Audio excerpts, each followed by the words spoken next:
Hi, in the previous video, we took a look at how these nodes can deliver insights on key performance indicators.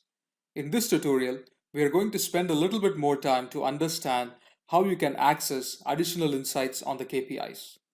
When you click on any node in the ValQ model, you are going to be presented with a pop-up screen. Now, this screen is going to contain insights such as the name or the title of the KPI, followed by a quick business description. It's also going to show you how this particular KPI has been calculated. In this case, revenue and total costs are nothing but links to other nodes in the ValQ model.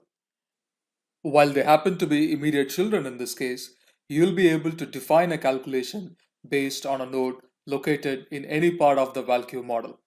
And you'll also be able to use complex functions such as power, square root, exponential, or logarithmic functions.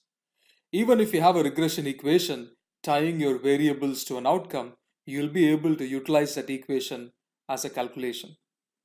At the bottom, you also see a combination chart where the budget is highlighted by a blue line.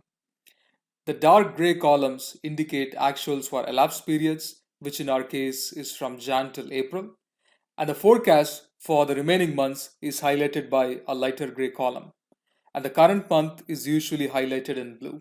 When you mouse on the values in the chart, you will be able to get numeric insights on a small pop-up. On the right, we are also going to see insights for the current month and for the full year in terms of the forecast, the budget, and the variance between the two, both in absolute and percentage terms.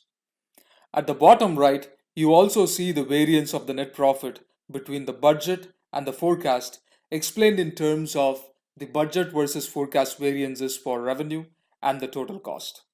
Now, when we start running simulations and what if analysis, which I would cover in one of the later videos, the information that is being presented in this pop-up screen is also going to change.